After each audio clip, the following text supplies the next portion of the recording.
حضرت آیت اللہ مطالب شیرازی سے سوال ہوا ہے کہ مستحب قربانی ہمیشہ مستحب ہے یا بعض موارد میں؟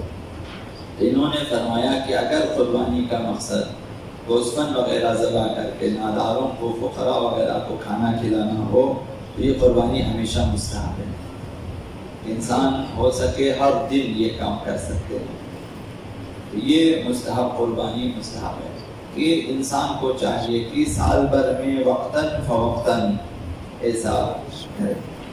اور بعض قربانی جیسا کہ آپ کے علم میں ہے واجب ہے، بعض قربانی جیسے حج میں قربانی، حج کا ایک حصہ ہے یہ۔ انسان جو ہے 10ویں 11ویں 12ویں دن وہاں مینا میں قربانی کر لیتے ہیں، تقریباً حج کے اختتامی اعمال میں شامل ہے۔ وہ قربانی واجب ہے اور اس کی شرائط بھی سخت، صحیح و سالم حیوان بھی وہاں پہ ذبح کرنا ہوتا ہے۔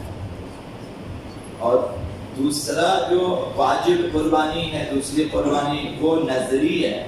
اگر انسان گوسفند، اونٹ، بھیڑ وغیرہ ذبح کر کے کھلانے یا تقسیم کرنے کی نظر کرے، یہ قربانی بھی واجب ہو جاتی ہے۔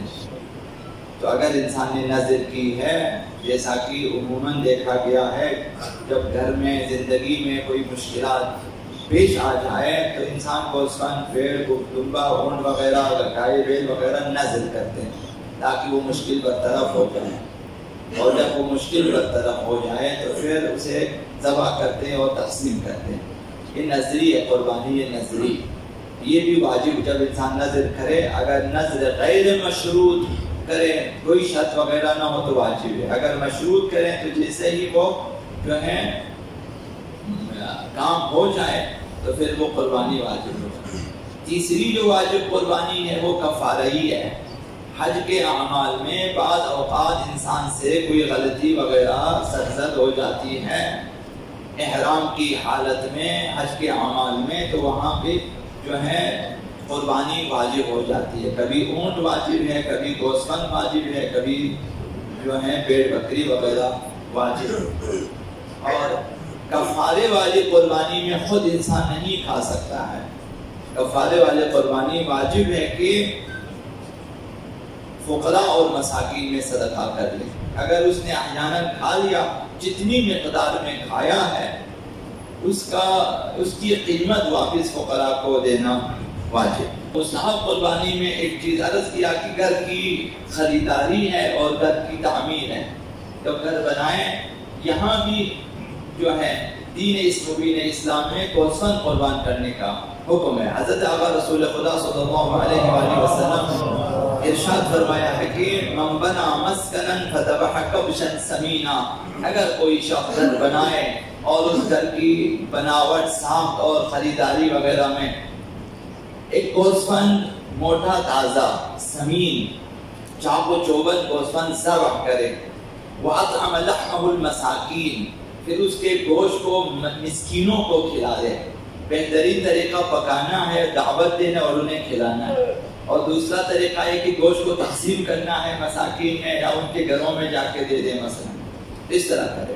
اگر کوئی شخص چاق و چوبند گوسفند ذبح کرے گھر خریدنے پر یا بنانے پر، اور اس گوشت کو مسکینوں کو کھلا دیں، ناداروں کو کھلا دیں، اور پھر یہ دعا کریں، گوسفند ذبح کرے، پھر کھلا دیں، پھر دعا کریں، اللہم ادھر عنی مردۃ الجن والانس والشیاطین، کہ خدایا سرکش شیاطین کو، سرکش جنوں کو، سرکش انسانوں کو مجھ سے دور فرما۔